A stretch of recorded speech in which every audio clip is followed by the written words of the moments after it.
Hello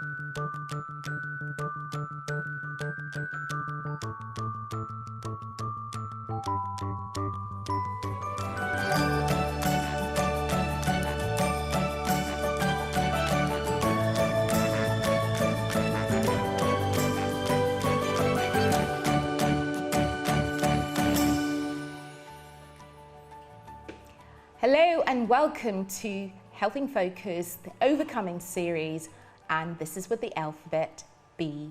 The last time I brought you 2 parts on breast cancer, and this episode I'm going to start the first part on bowel cancer. Now I know the B series is a little bit bleak talking about all these cancers, but it's an absolutely necessary part of Health in Focus to bring these facts to you in order to help to prevent you getting any of these diseases. So today I'll be talking about bowel cancer. And the first thing to mention is the wonderful digestive system that God has given us, and that's a diagram. Now the area that I'm particularly going to be concentrating on is the area in green, and that is the large bowel. So a little bit of anatomy and physiology of the large bowel so that we understand it before we go into the disease of the bowel cancer that takes place in this region. So the bowel starts right at the mouth and ends, and the digestive system starts at the mouth and ends in the anus. The bowel part, as you saw in that diagram, starts at the end of the stomach and it goes on to the end of the anus. The bowel is divided into 2 parts, the small bowel and the large bowel. And the large bowel is also known as the colon. And that's a more detailed diagram of the colon, which was the green part in the original diagram. Now this wonderful colon is divided into 4 parts.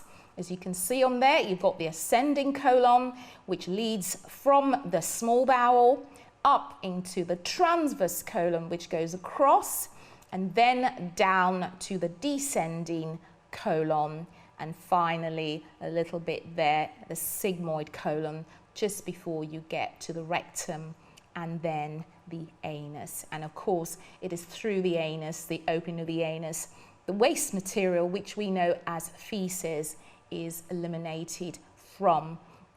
Now when the food starts in the mouth, it moves by, first of all you get the teeth to chew and saliva to produce the first lot of digestive enzymes, and it goes by a process called peristalsis, which is a rhythmical process of contraction of the smooth muscles of the gut, and that slowly pushes the food through from the small bowel to the large bowels and then out to the anus. Now the problem with our bowels, of course, is that sometimes they can get a little bit sluggish if we don't give our bowels the right kind of nutrients. So we need to make sure that we give them the right materials and nutrients to help them to work properly.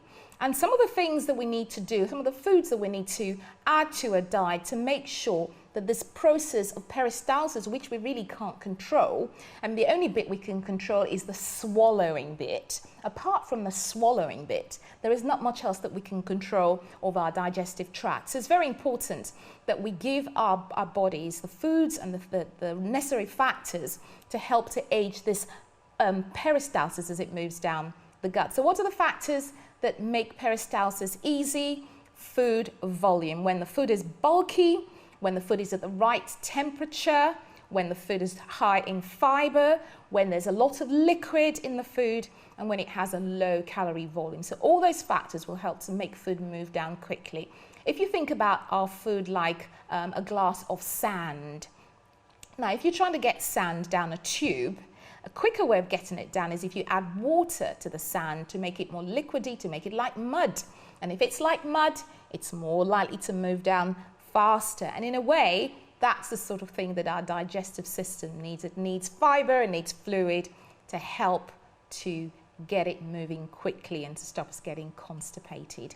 So what happens to the food when it gets past the stomach? 90% of the food is actually digested in the small bowel before it actually gets to the large bowel. In fact, there are no enzymes actually in the large bowel to digest the food. So all the nutrients and all the goodness that we have from our food, the digestion actually takes place in the small bowel because there are no enzymes in the large bowel. But the function of the large bowel is to store the waste product from all the foods. The small bowel has extracted all the goodness, all the nutrients, the vitamins and everything from the food.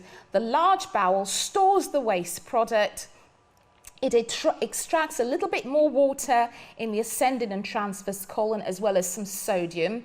It may absorb just a few more vitamins and manufacture vitamin K and B12 because of the bacteria that are in the gut. And these bacteria ferment the unabsorbed material and make it from the solid material that's coming down before it gets eliminated as feces. So very last, it's like the last ditch process before the feces is passed out, is aided by these bacteria in the large bowel, which help to ferment and to break down and synthesize a few more vitamins from there. The bacteria in the colon are mainly anaerobic bacteria like E. coli. The E. coli bug is actually found in the gut and where it serves a good function. So E. coli is not always bad, although when the balance of E. coli changes, then that is when problems occur, when they become too many, when there's an overgrowth of them, or when it's found in the wrong place. It's meant to be in the large bowel, not in the stomach or in the small bowel. So when you get an E. coli in the wrong place or in the urinary tract, then you can get multiplication instead of control. And that really is a summary of the large bowels. And I'm just going to show you a clip to summarize it and then bring you back to start talking about bowel cancer. So watch this clip, which is a summary of the digestive system. In digestion, food is changed by the organs into a soluble form to be absorbed by the body. Food in the mouth is mixed with saliva. Saliva begins to dissolve the food as the teeth grind and cut it. Food is forced back into the throat, pharynx, by the tongue. Food in the pharynx stimulates the swallowing reflex. The larynx is pulled upward to meet the epiglottis and seal off the trachea. Food goes from the pharynx to the esophagus. Food moves down the esophagus by peristalsis. The peristaltic wave reaches the esophageal sphincter and food enters the stomach. The unique muscular structure of the stomach breaks up the food into small pieces called chyme. Chyme exits through the pyloric sphincter into the duodenum of the small intestine. The major portion of absorption and digestion occurs in the small intestine. The mucosa secrete enzymes that supplement the digestive enzymes of the pancreas and liver. This completes the chemical process of digestion. The walls are covered with villi where nutrient absorption takes place. The structure of each villus contains a capillary and lacteal to pick up the digested nutrients. The nutrients are now transported by the blood to all the cells of the body. The undigested food reaches the ileocecal valve and enters the large intestine or colon. The colon absorbs water, manufactures vitamins, produces mucus, and forms and expels feces. Mass peristalsis pushes the feces into the rectum, which stimulates the defecation reflex. Welcome back to Health in Focus, and that was a summary of how the food moves through the digestive tract down into the bowels. And I've said the other name for bowel is large bowel is colon. And what I'd like to do is now talk about the risk factors associated with bowel cancer, and also the facts about bowel cancer in this particular episode. So first, we're going to talk about the facts related to bowel cancer. Now, bowel cancer is the second leading cause of all cancer-related deaths in the UK. There are over 41,000 patients who are diagnosed each year with bowel cancer, and sadly, out of the 41,000 diagnosed, up to 16,000 will die each year because of bowel cancer. So bowel cancer is quite a serious illness. It takes a lot of lives, and therefore it's something that we need to passionately, aggressively deal with it. And later on, I will be showing you a clip about healthy choices from Health in Focus, which deals with how to keep your bowels healthy. It's so important because our bowels have a lot of waste products that need to be eliminated from our systems regularly. And really, if you're not going to the toilet regularly, then you really need to do something about that. So the thing about bowel cancer, it also grows very, very slowly. It can take up to 10 years to actually manifest. They usually start out as little polyps, which are little growths like mushroom growths in the lining of the large bowel. And these polyps can mutate, they can change and then become cancerous, although most of them do not become cancerous. And that is an example of a polyp, which is like a mushroom-like growth that's found when a colonoscopy was done on this particular patient. So lots of polyps live in the bowel and they don't cause any problem, but in about 15% of cases, these polyps mutate and become cancerous, and they become known as adenoma. Now, if bowel cancer is caught in the early stages, it's actually no problems at all, because you can catch the polyps, nip them out, get rid of them, and stop them doing the damage. But the key is to try to catch the polyps and try to catch the cancer at an early stage. And because it grows slowly, and because in the initial stages there are no symptoms, that can be quite tricky. And later on, in part 2 of this series of bowel cancer, I'll be talking about the bowel screening program that we have now in the UK. I'm going to go to a second clip now, which goes into further detail about bowel cancer. So watch this clip, and then we'll come back and we're going to talk about healthy bowels. See you soon. The large intestine, or colon, is a part of the gastrointestinal tract that makes and stores stool. It includes the ascending colon, transverse colon, descending colon, and the sigmoid colon. The cause of cancer is an uncontrolled multiplication of cells lining the colon. Before a true cancer develops, it usually begins as a non-cancerous growth called a polyp. Certain people can have multiple polyps in their colon, which are inherited genetically. Over a period of several years, a polyp has the potential to become cancerous. A cancerous polyp grows rapidly in size, eventually breaking through the wall of the colon and spreading through the tiny channels called lymph vessels. The cancer can also spread through blood vessels to other parts of the body. Symptoms of colon cancer are blood in the stools, a change in bowel habits, resulting in either more constipation or diarrhea than normal, abdominal pain, unintended weight loss. Treatment. Treatment varies depending on the stage of the disease. Some patients will need surgery to remove the diseased segment of the bowel, followed by radiotherapy or chemotherapy. Welcome back to Health in Focus, and we're talking about bowel cancer part 1. Now I'm going to show you a clip on healthy bowels, but I just want to very briefly talk about the risk factors for bowel cancer. Age is an important risk factor. Most of the bowel cancers are found in people over the age of 50, especially over the age of 65. So age is a very important risk factor. If somebody already has a personal history of another kind of cancer like breast, uterine and ovarian cancer, they're more likely to develop bowel cancer as well. Obesity, somebody who is obese and even overweight has a high risk of bowel cancer, as somebody who drinks a lot of alcohol, more than 4 units a day. Smokers have a high risk of bowel cancers. Inactivity has been shown to have a very, very strong correlation with risk factors to bowel cancer. So have other types of inflammatory bowel conditions, such as Crohn's disease and the like, ulcerative colitis and that sort of thing. If people have those kind of conditions, they're more likely to have bowel cancer. Also, polyps, people who have existing polyps, as I said, most polyps are benign, but they can mutate and become cancerous.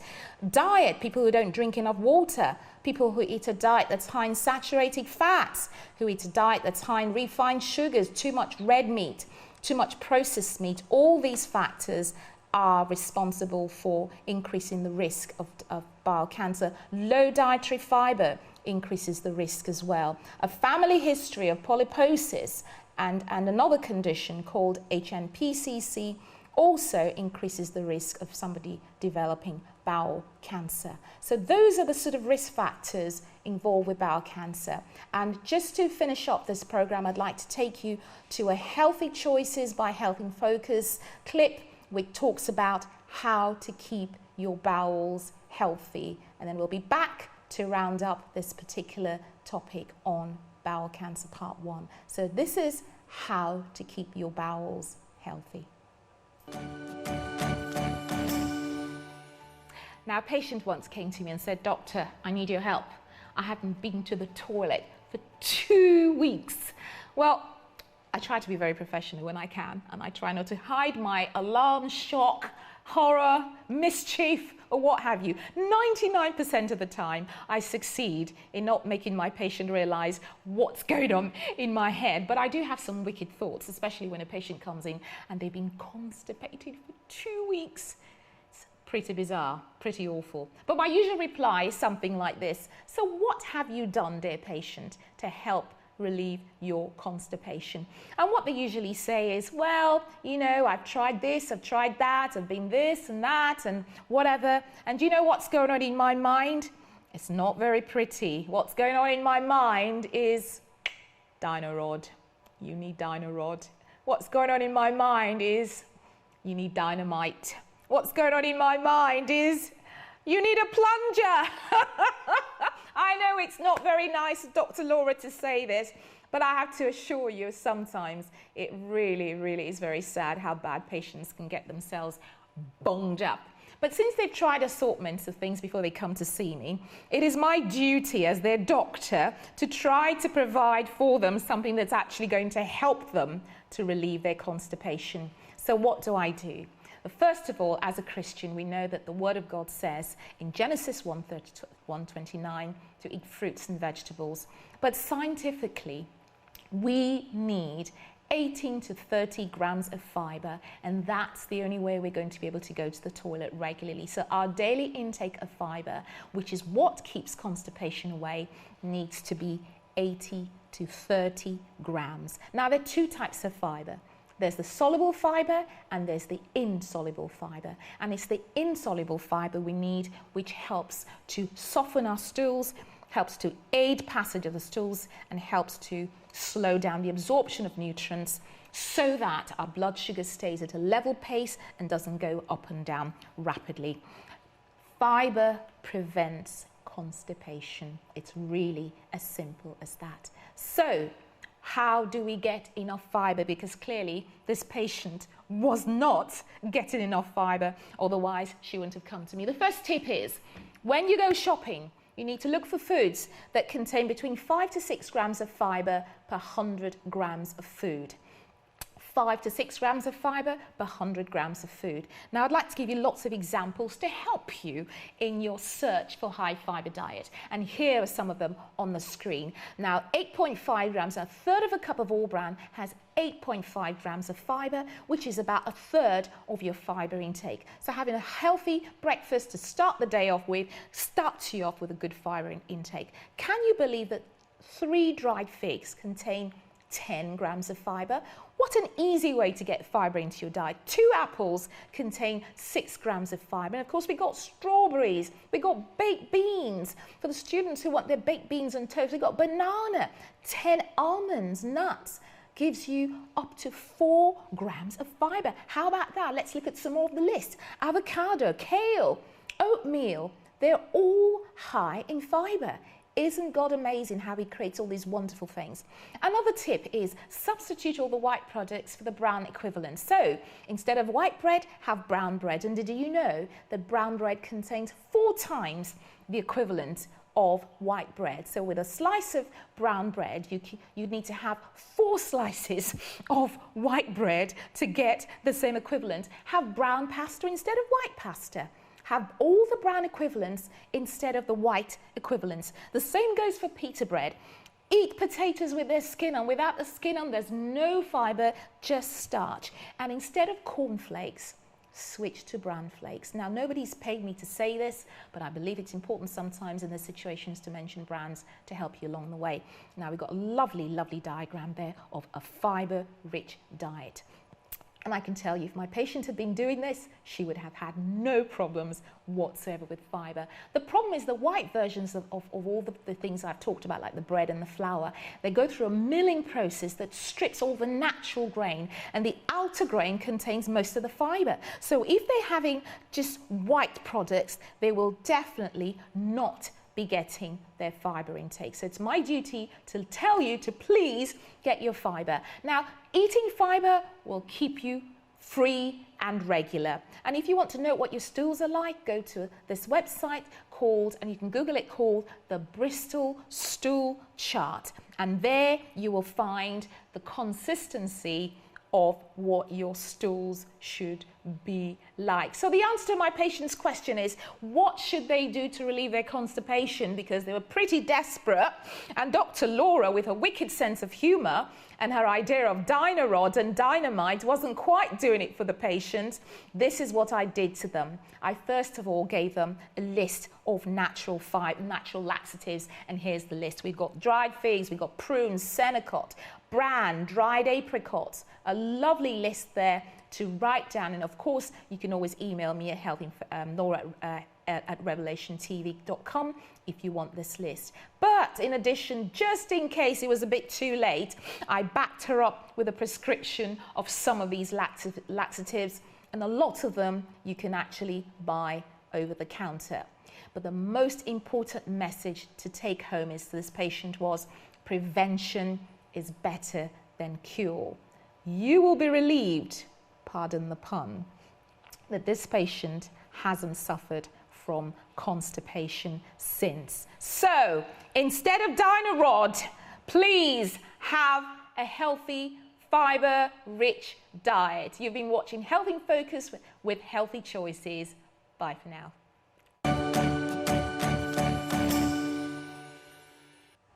And welcome back to Health in Focus. This is bowel cancer part 1, and I hope you found that Healthy Choices very informative. Now, I hope to bring you some more along the way.